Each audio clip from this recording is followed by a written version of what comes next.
오늘 함께 나눌 말씀은 히브리서 3장 12절에서 14절의 말씀입니다. 신약성경 355페이지 히브리서 3장 12절부터 14절의 말씀입니다.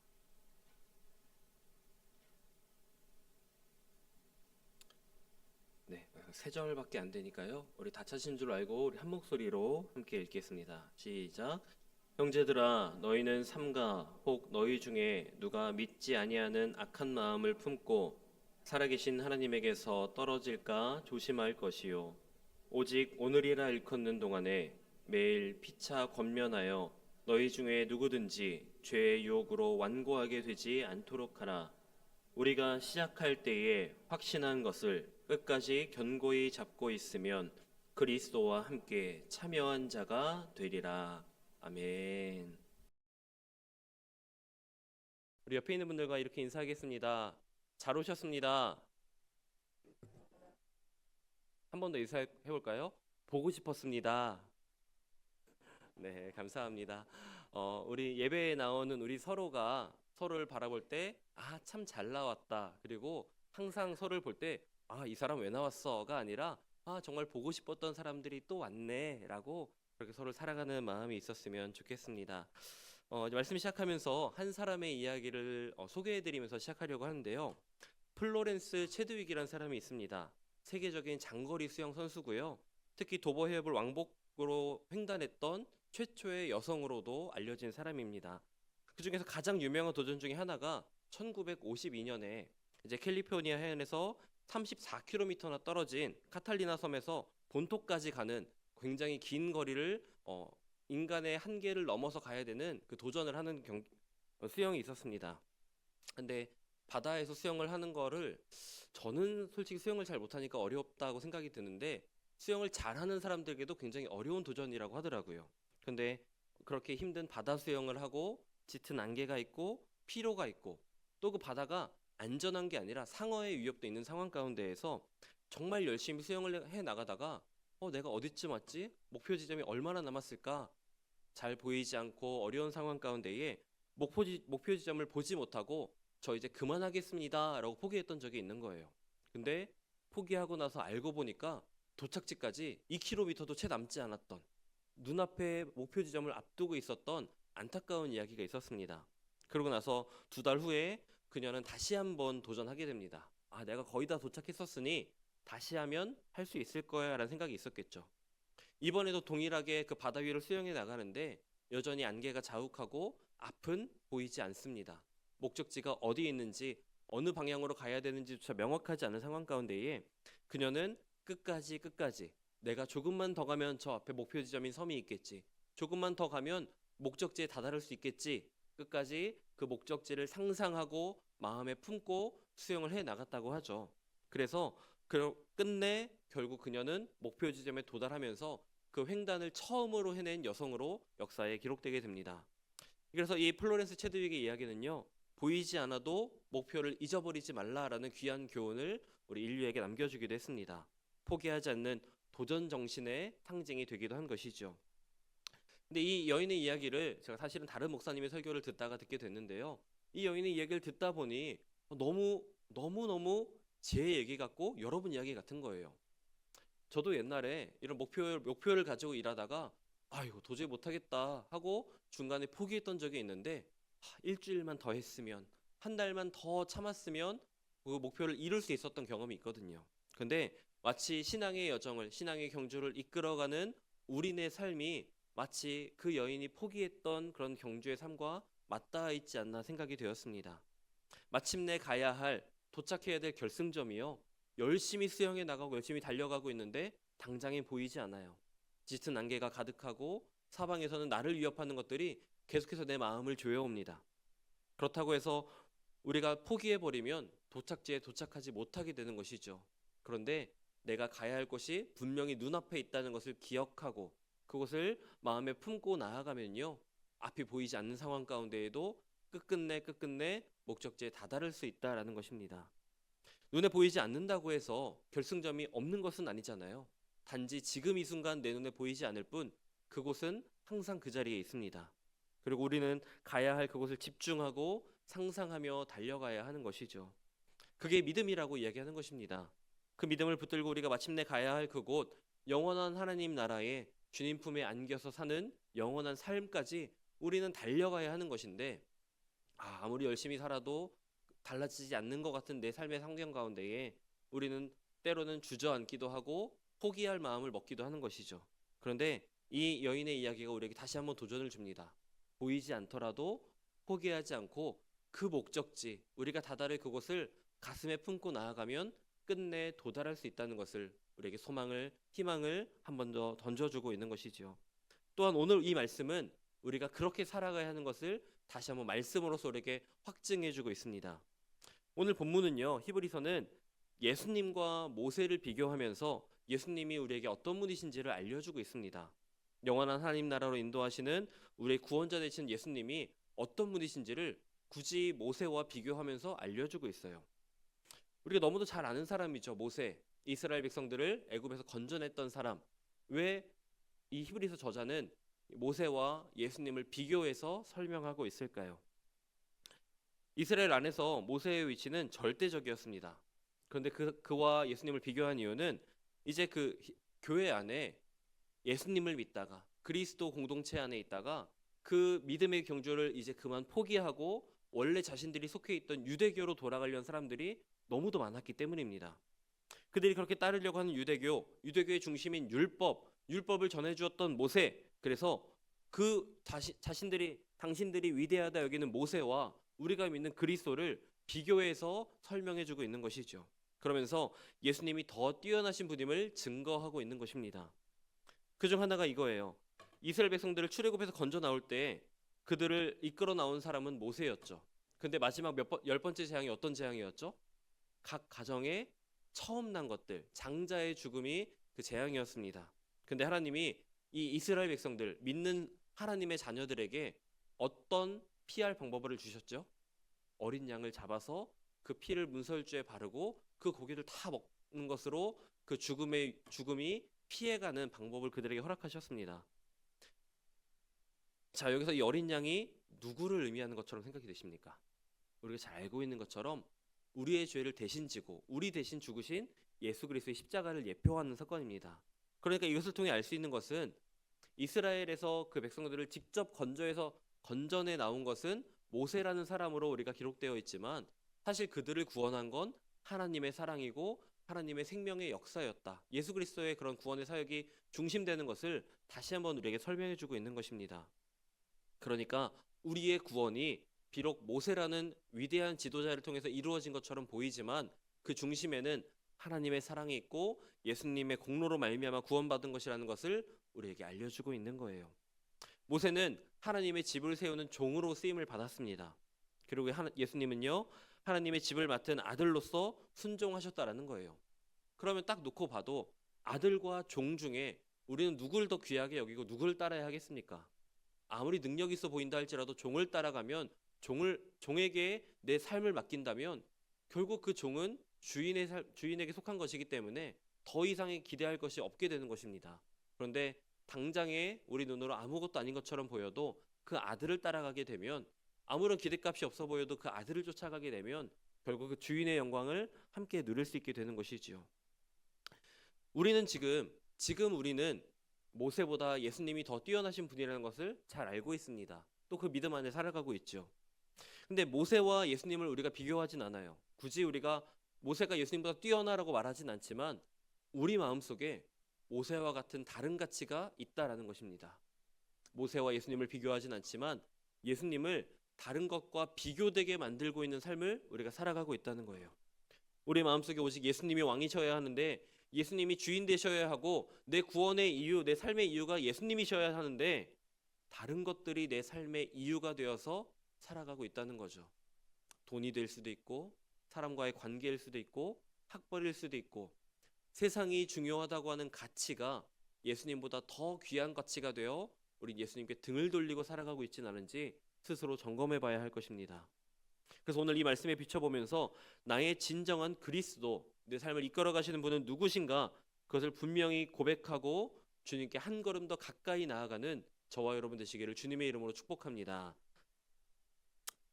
그런데요, 말씀해 보니까 예수님과 모세를 비교하는 중에 우리에게 주시는 또 중요한 메시지가 있어요.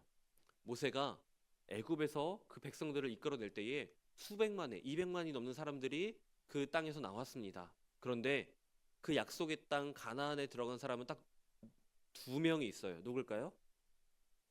여호수아와 갈렙. 그러면 그 땅을 처음 나왔던, 그 자유를 누리고 구원을 경험했던 그 수많은 사람들은 다 어디 간 걸까요? 분명 애굽에서 나오며 자유를 얻고 구원을 얻었지만 그들은 왜 약속의 땅에 들어가지 못했습니까? 예수님은요, 십자가에서 우리 죄를 담당하셨습니다. 모든 사람들의 죄를 대속해 주시고 구원의 은혜를 우리에게 베풀어 주셨어요. 하나님의 안식에 이르도록 영원한 하나님 나라에 들어갈 수 있도록 이끌어 주시는 우리 그리스도가 되어 주셨습니다.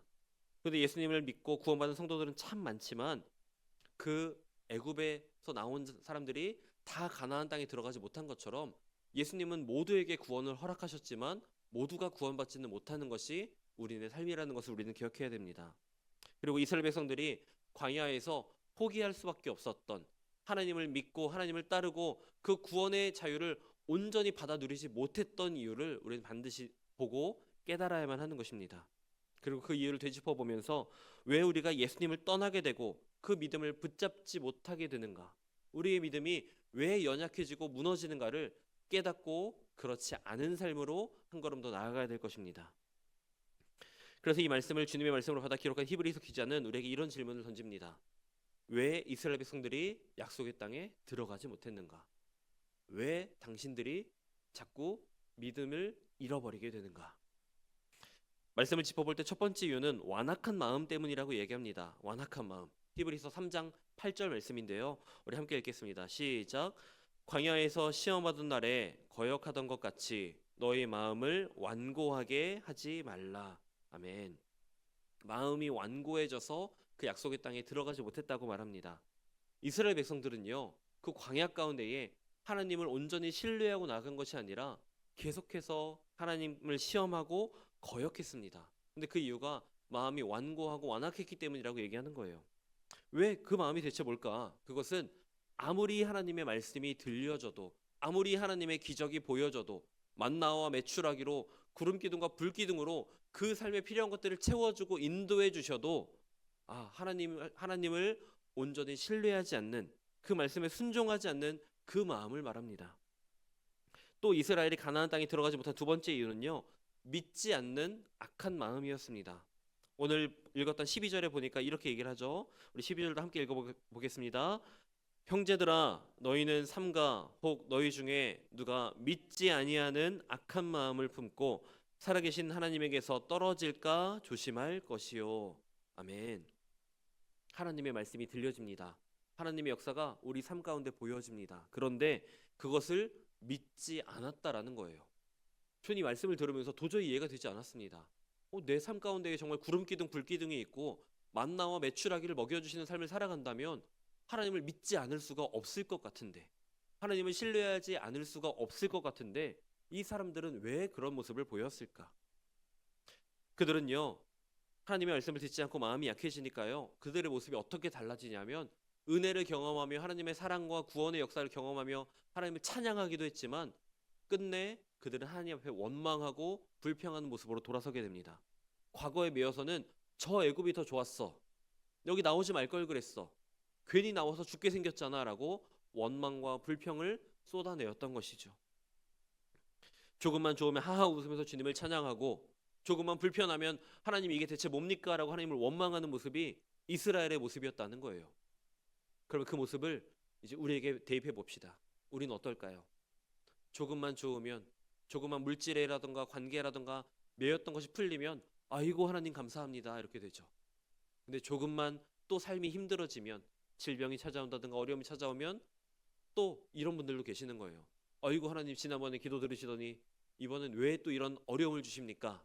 이거 아니잖아요 라고 원망한 모습이 우리에게서 불쑥불쑥 나올 수 있다는 거죠.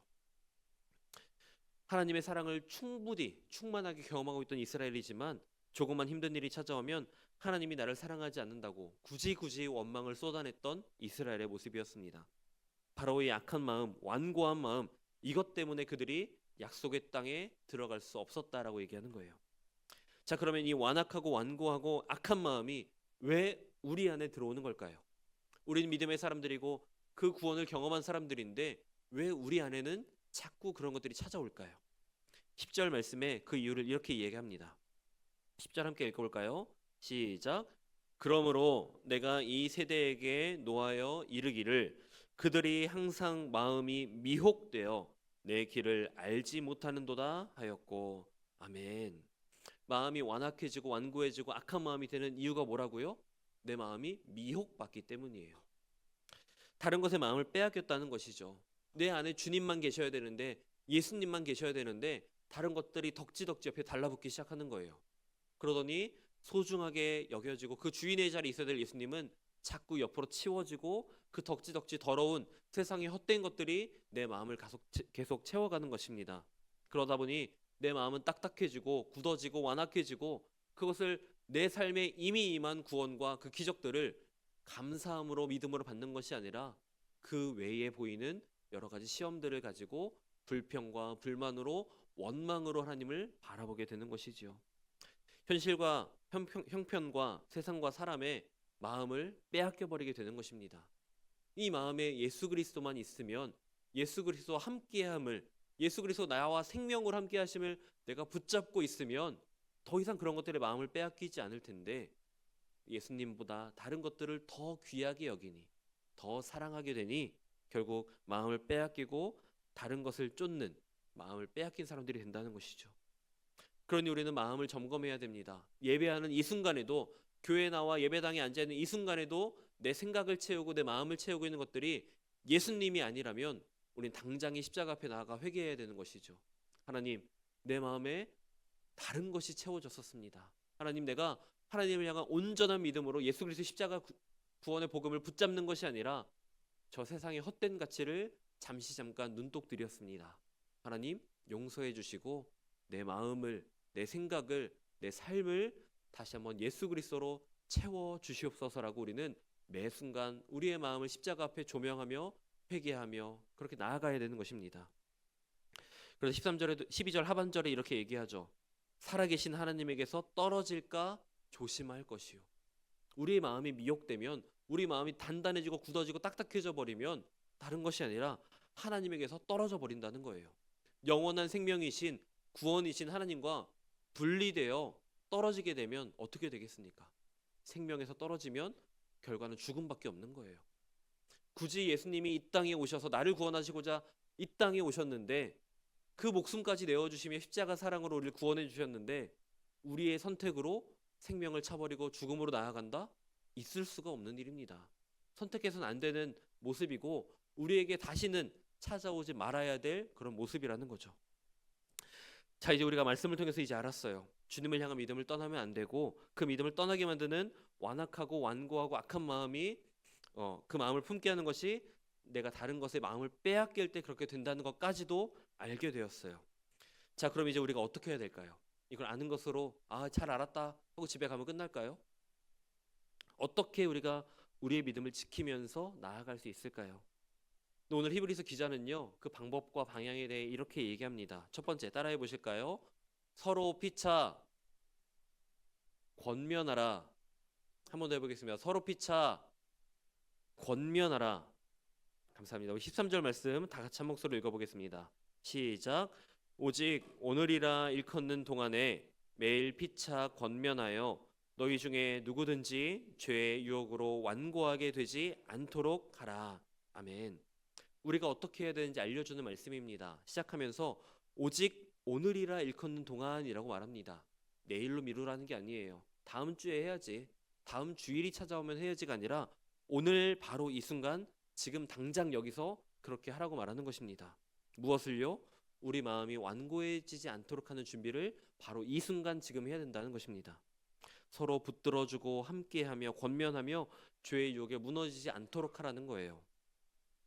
여러분, 이 말씀을 비춰볼 때 성도 간에 함께하는 것, 성도가 함께 지지하고 의지하고 응원해주는 이 교제의 모임이 얼마나 귀한지 깨달으셨으면 좋겠습니다. 특별히 우리 구역 모임이나 전도회 모임이 우리가 어쩌면 소홀하게 지내왔을 수도 있겠지만 사실 그것이 얼마나 귀한 시간이고 모임인지를 기억하셨으면 좋겠어요. 소홀히 여기면 안 됩니다. 우리가 나 혼자 신앙생활 하면 되지 뭐, 난 혼자가 편해, 이런 분들도 간혹 계신데요. 우리는 절대 결코 혼자 설 수가 없는 사람들입니다. 혼자 알아서 믿음 생활한다? 천만에요. 그거는 잠시 잠깐 우리의 착각일 뿐이라는 것입니다. 한번 생각해 보세요. 양 무리가 있습니다. 수백 마리 양이 있는데, 아유, 이 모임에 있으니까 부대 끼고 불편해. 나 혼자 저 곳에 가서 물 마시고 풀 뜯고 와야지. 혼자 저 멀리 나간다고 생각해 보세요. 어떻게 될까요? 들짐승들의 아주 좋은 먹잇감이 될 겁니다. 우리도 똑같아요. 우는 사자와 같이 우리를 잡아먹으려고, 우리를 넘어뜨리려고 우는 사자와 같이 기다리고 있는 마귀가 여전히 두루두루 다니고 있습니다. 혼자 벗어나면 먹히기 딱 좋은 거예요. 혼자 믿음 생활하면서 처음에는 잘할 수 있는 것처럼 보이겠죠. 잘하고 있는 것처럼 보일지 모릅니다. 내가 잘할 것 같아도 그러다가 내 형편이 한번 뒤틀려 버리면, 한번 어려운 일이 찾아오게 되면 그 믿음은 쉽게 잡아먹히는 믿음이 돼버린다라는 거예요. 여지없이 나가 떨어지는 연약한 존재라는 것을, 여지없이 내게 시험과 유혹이 찾아올 때에 이겨낼 수 없는 연약한 존재라는 것을 우리는 반드시 기억해야 됩니다. 그렇기 때문에 우리는 나의 연약함을 인정하고 나의 연약함을 함께 보듬어주며 함께 힘을 지탱해주며 함께 세워져가는 이 교회를 소중히 여기고 공동체의 모임에 나아가야 하는 것이죠. 그래서 주님께서는 우리에게 이 땅에서 믿음의 길을 가는 동안 교회로 모여서 함께 서로 돕고 의지하며 살아갈 수 있도록 이 교회를 허락하신 것입니다. 끌어주면서 당겨주면서 또 밀어주면서 일으켜주고 세워주면서 같이 걸어가자. 왜 주저앉아 있어? 일어나야지. 왜 멈춰 있어? 달려가야지. 서로에게 자극이 되고 도움이 되며 의지가 되는, 서로의 도움이 되는 존재로서 살아가도록 우리를 교회로 부르신 것입니다. 그래서 우리는 이 가운데에서 그저 같이 예배드리는 것만으로도 저 사람 우리 교회 사람 같은데, 이것으로 끝나는 게 아니라요. 서로와 서로의 각자 자신의 삶을 나누고 자신의 믿음을 나누고 자기의 삶에 주신 은혜의 간증을 나누면서 서로 더욱더 견고하고 견고하게 세워져 가야 되는 것입니다. 그때 우리는 내게 찾아오는 죄의 유혹을 이길 수가 있고요. 삶에 찾아온 어려움 가운데에 다시 한번 힘을 내어 일어설 수가 있게 되는 것입니다. 흔들릴 때마다 나를 지켜주는 누군가, 예수님이 지켜주시는데, 하나님이 지켜주시는데, 그 하나님이 내 옆에 주신 이 교회 공동체 사람들을 통해 내 삶을 이끌어 주신다라는 거예요. 그러니까 우리가 말씀을 나누고 서로 기도 제목을 나누고 영적인 교제를 하는 그 자리를 더욱더 소중히 여기고 감사한 마음으로, 기쁨으로 찾아가야 되는 거죠. 불편한 자리, 어려운 자리, 나에게 연락이 안 왔으면 하는 사람들과 관계로 여기는 것이 아니라 그 자리를 기다리고 기대하고 사모함으로 나아갈 때, 또 그런 영적인 교제가 잘 이루어질 때 우리는 우리의 신앙의 연약함을 그곳에서 나눈 은혜로 말미암아, 그들의 기도로 말미암아 다시 한번 힘을 내어 나아갈 수 있는 줄로 믿습니다. 자, 그리고 히브리서 기자의 두 번째 권면이 있어요. 따라해 볼까요? 말씀에 대한 확신을 끝까지 견고하게 붙잡으라. 감사합니다. 네, 말씀 앞에서 흔들리지 말라는 거죠. 14절 말씀인데요. 우리 14절 말씀 한 번 더 보도록 하겠습니다. 시작. 우리가 시작할 때에 확신한 것을 끝까지 견고히 잡고 있으면 그리스도와 함께 참여한 자가 되리라. 아멘. 우리가 시작할 때 확신한 것, 예수 그리스도를 처음 만났을 때의 그 기쁨과 감격, 그 믿음의 결단들을 여러분은 기억하고 계십니까? 처음 성령의 충만함을 경험하고 성령의 뜨거운 불을 경험해서 나는 평생 예수 그리스도와 함께 살아갈 거야. 나는 평생 성령에 이끌려 살아갈 거야. 나는 평생 교회 일꾼으로 살아갈 거야 라고 다짐했던 그 순간들, 그 기억들, 그 경험을 잊지 않으셨으면 좋겠습니다. 그리고 그 마음, 가슴 절절하게 마음을 치고 외쳐왔던 나는 주님을 위해 살아갈 거라는 그 고백을 지금 다시 한번 꺼내어 다시 한번 내 삶에 새기고 그렇게 살아가시는 여러분이 되셨으면 좋겠어요. 그 믿음을 처음부터 끝까지 가져가야 한다고 오늘 히브리서 기자는 이야기하는 것입니다. 그때의 추억으로 남겨놓는 것이 아니라 그때의 경험이 지금도 살아서 이어지고 있어야 된다는 거예요. 그 믿음을 유지하며 갈 때에, 변치 않는 믿음으로 서 있을 때에 그리스도와 함께 참여한 자가 될 것이라고 이야기하는 것입니다. 여러분, 주님이 우리와 함께하고 계세요. 내 안에, 또 우리 곁에 우리 앞에 항상 우리와 함께하고 계시는 예수 그리스도를 믿음으로 붙잡으시기 바랍니다. 예수님은요, 한순간도 우리에게서 떠나신 적이 없으세요.